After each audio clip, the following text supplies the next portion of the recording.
Ayan, Ma'am Eileen, kumustahin natin kasi isinagawa yung launching po ng Plastic Free July 2025. Ma'am, ano nga po ba yung kahalagahan na nitong hakbang po na ito para po mabigyan po ng action natin yung problema po natin especially sa plastic waste sa ating bansa, Ma'am Eileen? Oo. Ang Plastic Free July ay, sabi nga, ito ay international na selebrasyon, no? Sineselebrate ito hindi lamang dito sa Pilipinas, kundi sa ibang bansa din, no? Ito ay isang buwang pagpapaalala sa ating mga kababayan na umiwas sa paggamit ng plastic, no?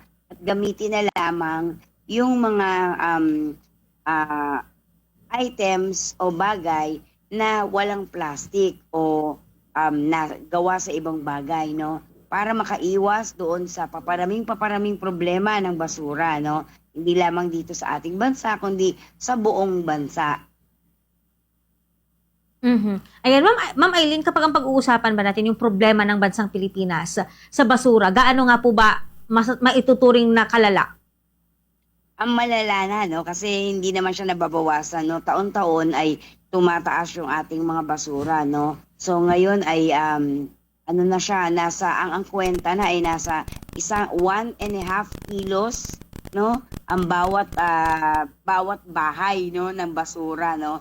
Kung ang ito ay multiply mo sa ating populasyon, ay nasa milyon na ang ating mga basura kada araw, no?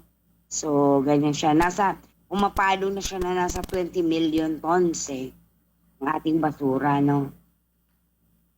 Ayun, Ma'am Eileen, sa monitoring po ninyo, sa Eco Waste Coalition, bukod po sa posibleng maging epekto po nito sa, siyempre, pagbara sa mga basura natin, sa mga kanal, kapag sumasapit, lalo na ngayon, panahon na po ng tag-ulan, ano pa po ba yung negatibong epekto ng pagdami po ng especially basura made of plastic sa ating bansa? Yan. Maganda yung tanong mo, no, Bombora, Jasmine, no? Gaya kanina, no, binabalita mo tungkol sa dengue, no? So, ang dengue ay produkto ng mga lamok na sabi nga ay namahay sa mga tubig na stagnant o yung hindi gumagalaw, na ipon, na imbak na tubig, no?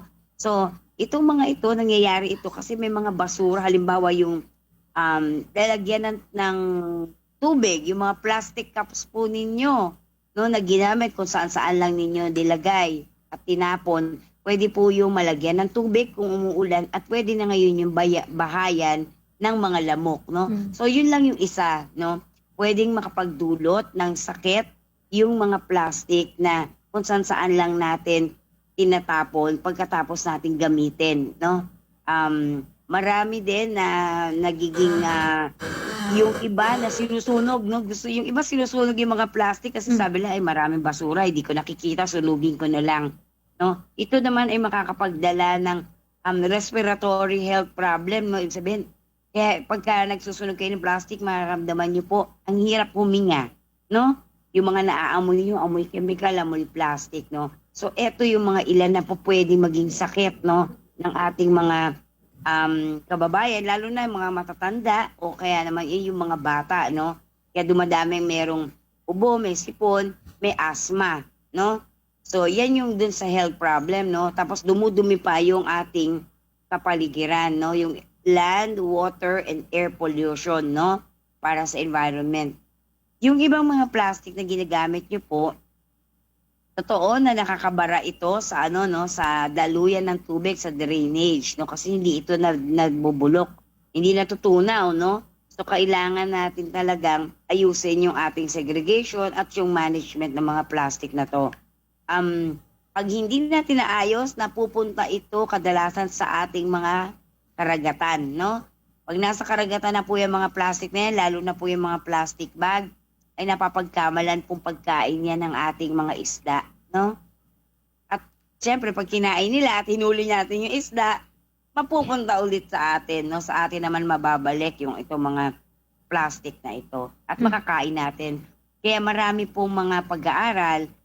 Halimbawa, may isang pag-aaral na ginawa sa Mindanao na isang bangus, no? Ay merong microplastic, no? So nakakatakot na tayo mga mahihilig sa isda at sa mga laman dagat kasi tayo ay coastal areas, Mm. talagang marami tayong island, ay tayo yung makakakain ng mga plastic na tinatapon natin. Mhm. Ma'am Eileen, noong nakalipas na araw ay pumasok na po ang 20th Congress and ipinakita ng mga nanalong mga mga opisyal, especially mga senador, yung kanilang mga priority panukala, mga priority bills no, na um, tatalakayin para po sa kanilang o para po dito po sa 20th Congress. Wala tayo gaanong nakita na nagsusulong po sa kapakanan po ng environment sa ating bansa. Kayo po, baka may nasilip po kayo. Ano pong komento po ninyo, Ma'am Eileen, tungkol po dito? Oh, ang nakakalungkot, no, Bobo Jasmine, ay dun sa mga binigay nila na priority ay nasa dulo lagi yung environment o yung pangkalikasan, no?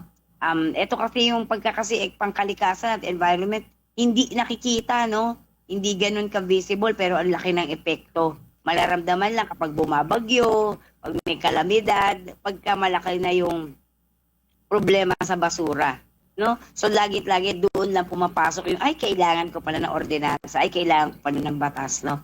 At nakita ng Eco-Waste Coalition, doon sa ilang mga nagpadala, nagbigay ng priority nila ay wala naman, no? Wala yung mga wala yung mga para sa kalikasan at para din sa basura, no? Paano nga ba fully i-manage ito, no?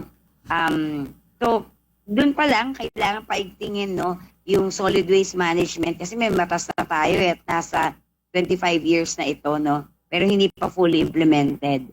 At marami pang nagsusulong na iba't ibang mga batas na taliwas doon sa dati na nating batas, no? Lagi nga namin sinasabi na bakit magkakaroon pa ng panibagong batas para i-manage ang basura samantalang meron kang RA 9003 na hindi pa binibigyan ng chance ng ma-fully implement, no? So, ganun siya. Ngayong 20th Congress, ang Eco-Waste Coalition, kasama ang ibang environmental groups, ay magsusulong ulit ng ng batas para sa pagbabawal ng single-use plastic. Ito yung SUP, no? Mhm. May mga ilang kasing LGU tayo na mayroon ng ordinansa nagbaba ng single-use plastic. Pero hindi ito maging effective kasi yung mga kalapit na bayan ay wala namang ganung ordinansa, no? So, para mas maging effective, kailangan maging nationwide yung batas. Mhm. Ma'am Eileen, meron ba kayong mga nakikita, monitor po no, ng mga LGU, mga lokal na pamahalaan sa ating bansa na may magandang ipinapatupad na batas o ordinansa kapag ang pag-uusapan natin na single-use plastic o yung pagmintina ng mga basura dito po sa ating bansa? Yan, dyan sa bandang norte ay Baguio City ang isa sa pinakamaganda ang ordinansa, no? Meron din sa Clark, no? Olonga po maganda rin yung ordinansa nila. Sa Baguio City, bawal na sa kanila yung single-use plastic, pero ito ay kanilang pinapilot, no? Sabi nga ay walk the talk, no? So kaya doon sa buong munisipyo at lahat ng mga departamento o government offices sa Baguio ay bawal na po yung single-use plastic, no? At ngayon ay nagkaroon na rin sila ng paano i-manage yung electrical waste nila, no? So meron silang ganon, na ang nagpapatakbo ay barangay. Mhm. Community-based ito, no? Meron na rin sila ngayon na schedule sa pangungulekta ng mga used cooking oils, no? Na meron din silang ibang pinagdagamitan, no? Sabi nga ay ginagamit pa ulit sa ibang bagay naman itong mga used cooking oil, no? Kasi pag ito'y tinapon sa mga kanal, hindi ito basta-basta yung nagbabara, no? Kung hindi, ito ay mamumuo, no? At nakakasira doon sa buong drainage system. Mhm. So, may mga ilan na local government units tayo na meron ng sample na nakita namin na ay pwedeng i-showcase. Pwedeng gayahin ng ibang local government units, yung ibang mga magaganda na sa tingin nila akma sa kanila, no? Mhm. Ayan, Ma'am Eileen, kasi napapansin natin kahit dito po sa atin sa lalawigan ng Pangasinan, maraming mga barangay, yung ang problema po nila tungkol sa basura, tungkol sa paggamit ng plastic, yung material recovery facility, baka meron po kayong maaari pong maibigay na magandang sample or best practice po sa kanila na maari pong gayahin para mapakinabangan ito pong mga basura na plastic at hindi na po makadagdag doon po sa dinadala sa kanilang mga material recovery facility, Ma'am Eileen? Oo. Maraming mga best practices din sa Pangasinan, 'no, na kaya kailangan paigtingin, 'no. Nakikita ng Eco-Waste Coalition yung mga practice na palit basura mo, plastic mo, palit bigas, 'no. Hmm. Sa tingin ng Eco-Waste Coalition, hindi ito sustainable, 'no, kasi ang gagawin lang ng mga tao, consume ng consume para makagkaroon sila ng bigas, 'no. Mhm.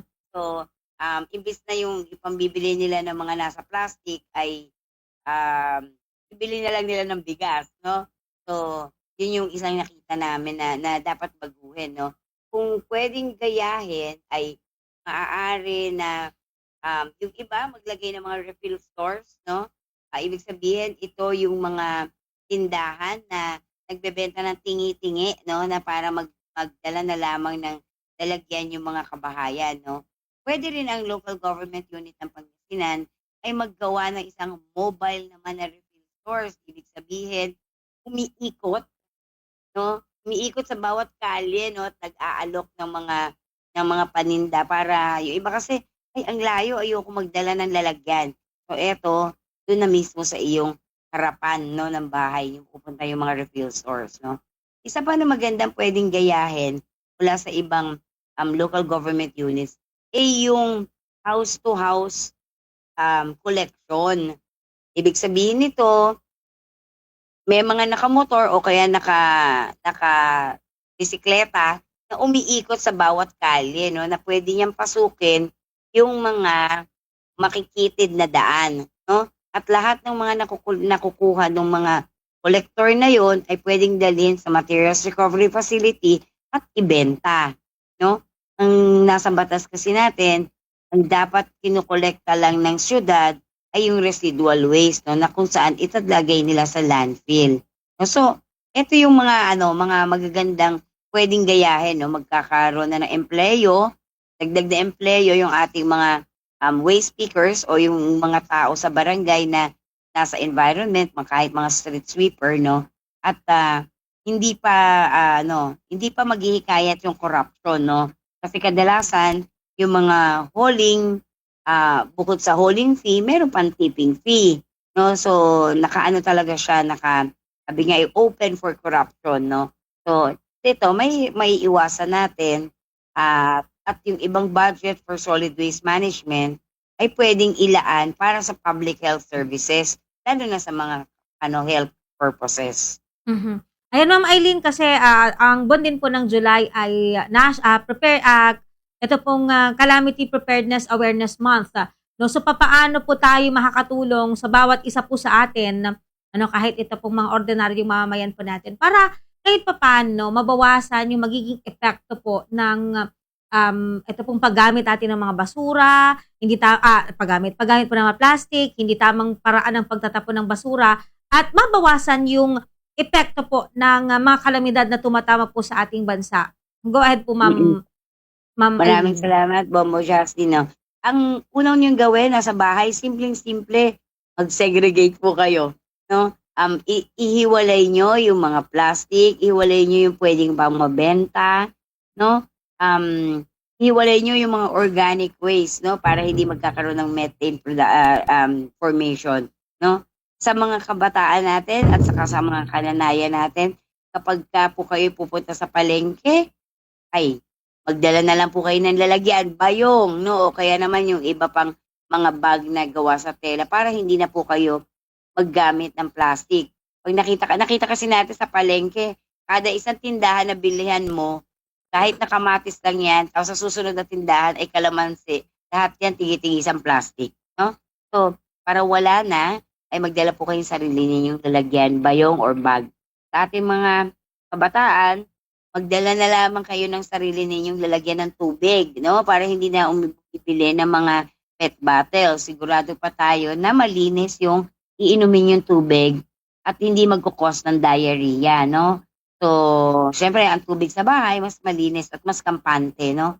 So, wag na po tayo maglagay ng ilang magdala ng mga magbili, no, sa mga labas, sa karinderya na nasa plastic kasi pwede naman po kayo magdala ng inyong baunan at doon na lang naman ninyo lagyan, no? Yung iba kasi na bumibili sa karinderya, walang lalagyan, nakalagay sa plastic. So, pwede po kayo magdala ng lalagyan.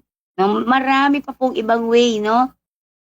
Halimbawa sa ating mga kananayan na merong anak na nagda-diaper, no? Mm. Meron na po ngayong mga cloth type na diaper. Lalabhan na lamang, no? So, hindi na kailangan bumili ng diaper na may plastic. Gayon din sa mga sanitary pads, no, ng ating mga kababaihan. Isa din kasi ito sa mga malalaki na porsyento, no, ng basura, yung diapers at sanitary pads. Okay po. Ma'am Eileen, maraming salamat sa muling paglalaan po ninyo ng inyong oras sa ating palatuntunan. Mag-ingat po kayo, ma'am, and God bless po. Maraming salamat sa iyo, Bombo Justin, at sa iyong programa na lagi-lagi ay nakatuon sa environment. Salamat. Ayan, mag-ingat po kayo, ma'am, and God bless.